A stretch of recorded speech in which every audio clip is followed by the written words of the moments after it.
Greetings. I'm Dr. Joy Zabala, and I'm here today to discuss an overview of the Quiet indicators for including assistive technology in the IEP. I'm a member of the Quiet leadership team, one of the co-founders of Quiet, and I have a great passion for assistive technology, accessible educational materials, universal design for learning, and all of those things that really support my passion for the learning of all students. And of course, for students with disabilities, the IEP is the pathway that we take that makes sure that they have a high quality education. So in this area, it's important to think about that the idea requires IEP teams to consider AT needs in the development of every IEP. If AT is needed, it needs to be provided for a free, appropriate public education, and to make sure that everyone knows how it's supposed to be used and what it's for, then the IEP document has to reflect the determination in as clear a fashion as possible. So they describe the role of assistive technology in the student's educational program. So how do we ensure quality? In Quiet, we do it with the quality indicators. There are only 5 in this area. Almost all the rest of them have 6 or 7.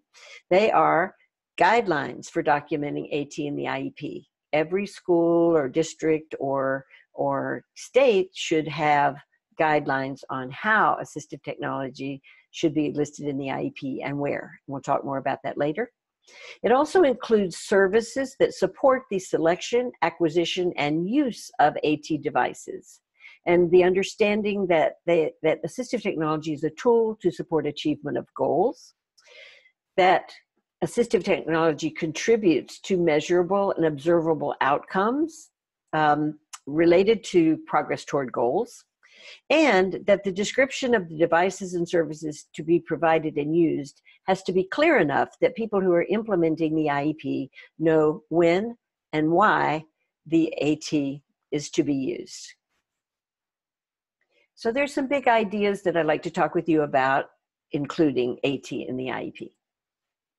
The big ideas are AT, it's more than you think, when to document AT in the IEP, where and how to document AT in the IEP, connecting AT to the student's goals, and documenting AT services for others.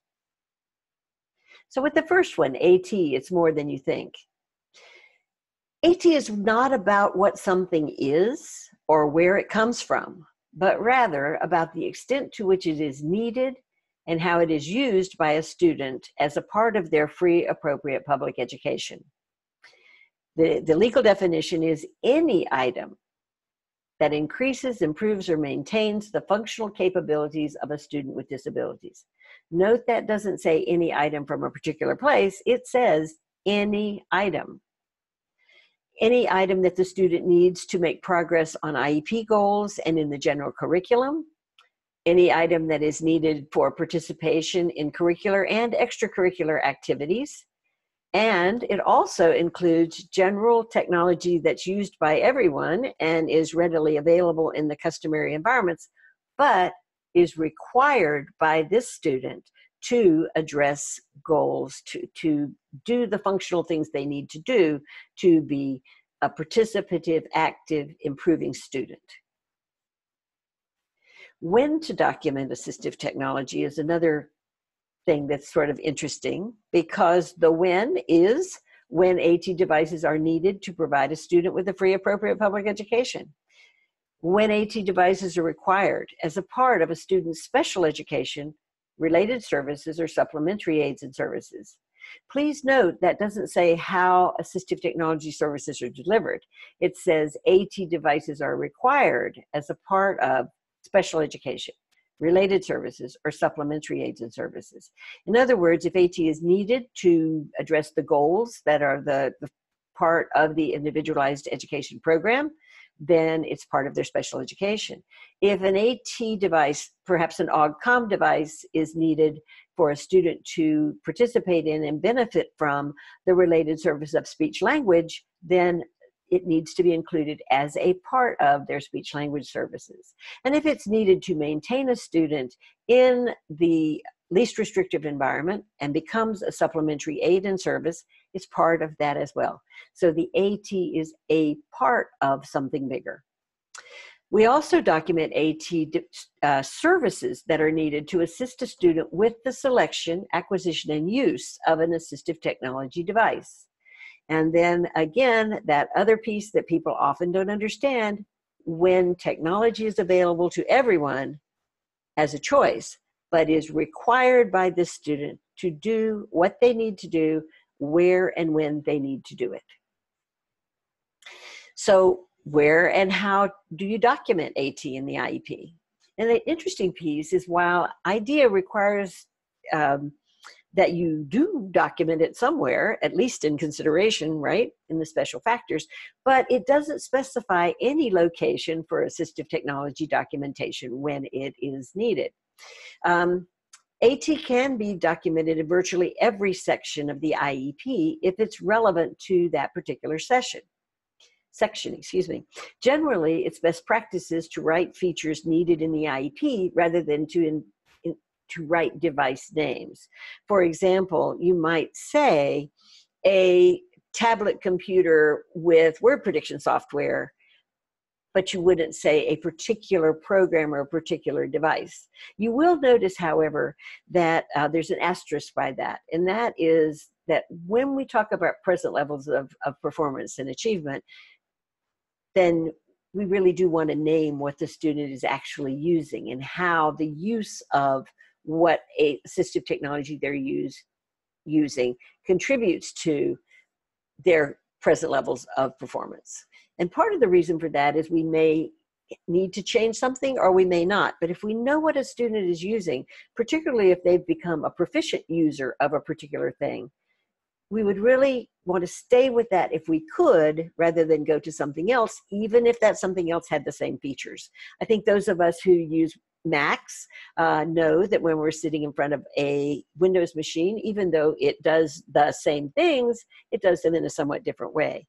And it's certainly, we pay much more attention to the technology than what we're trying to do with the technology. Same thing if you're a Windows user and you have to do something on a Mac, you have to pay a lot of attention to that technology. So that's sort of the notion behind why you would include a device name and software name in that particular place, but not generally.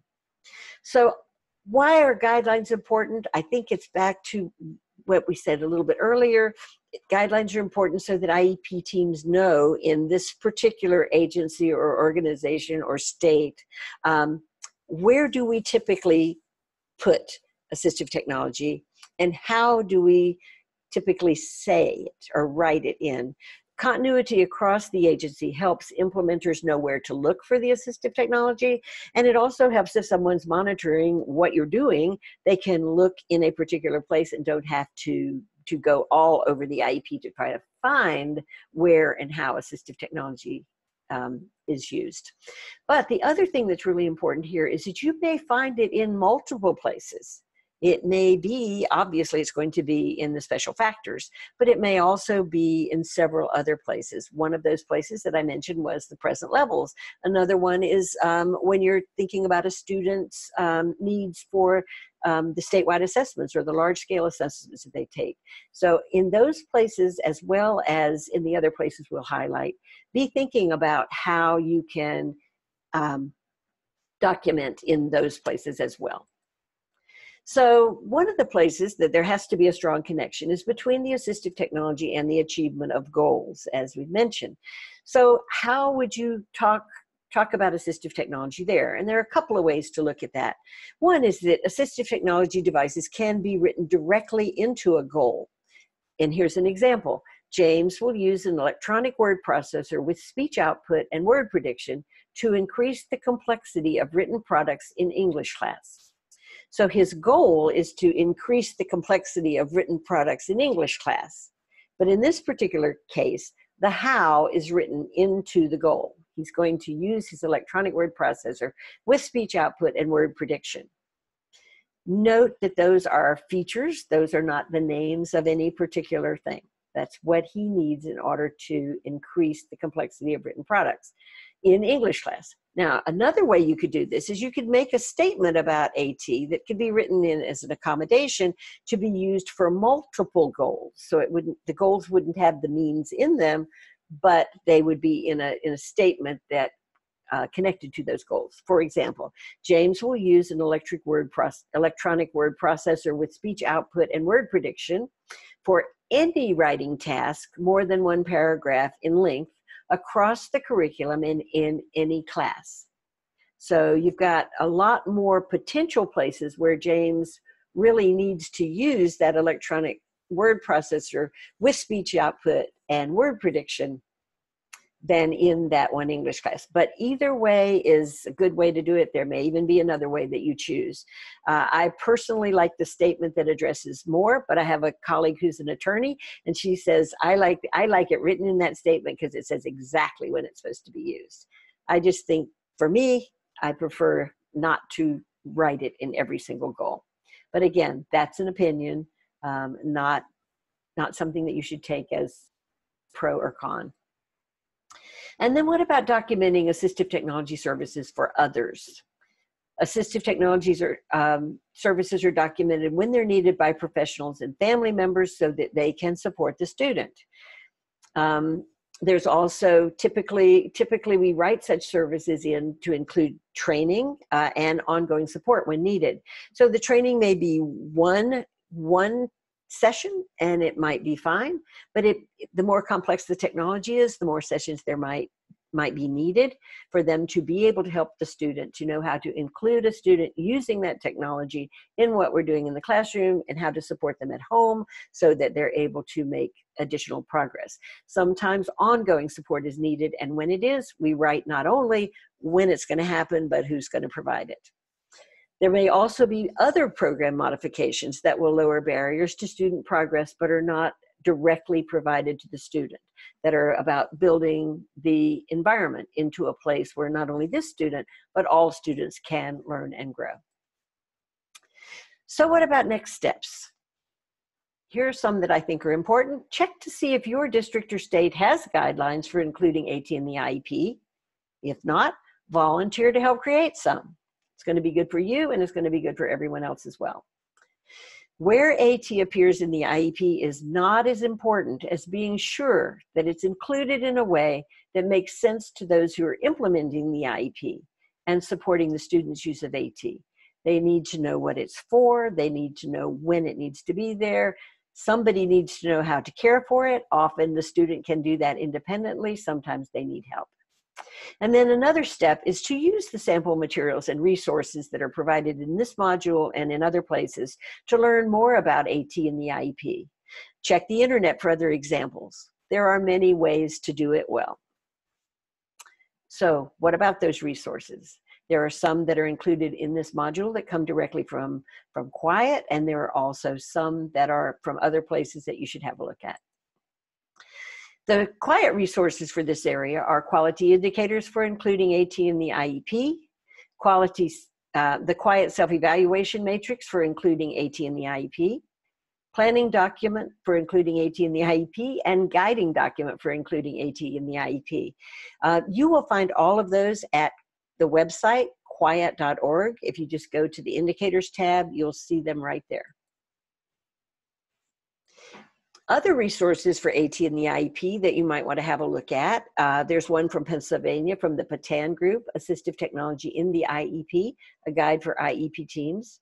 Ocali in Ohio has another one, Writing Assistive Technology in the IEP.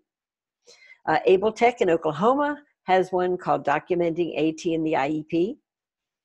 The AIM Center at CAST has both a white paper and a video, a webinar that's recorded on accessible educational materials and technologies in the IEP. You'll find that those fit together quite well.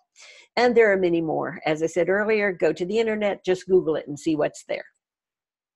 So other ways to learn more about Quiet is to go to the Quiet website, which I mentioned, quiat.org. Get a Quiet book. We have a book called Quality Indicators for Assistive Technology, a comprehensive guide to assistive technology services, which was published by CAST Professional Publishing in 2015. It's a fabulous, fabulous resource. And you can also contact the Quiet Leadership team at quietleadership@gmail.com. I have been happy to share this with you. I hope when you go to the Quiet website, you'll also consider joining the Quiet list. There you will find 5,000 friends around the world who are delighted to get into a discussion about any assistive technology question and have lots of opinions, lots of things to help you think about, and you can also share your opinions. I hope this will be helpful to you. I hope that the information in this module will be helpful to you, and it was a pleasure to talk with you.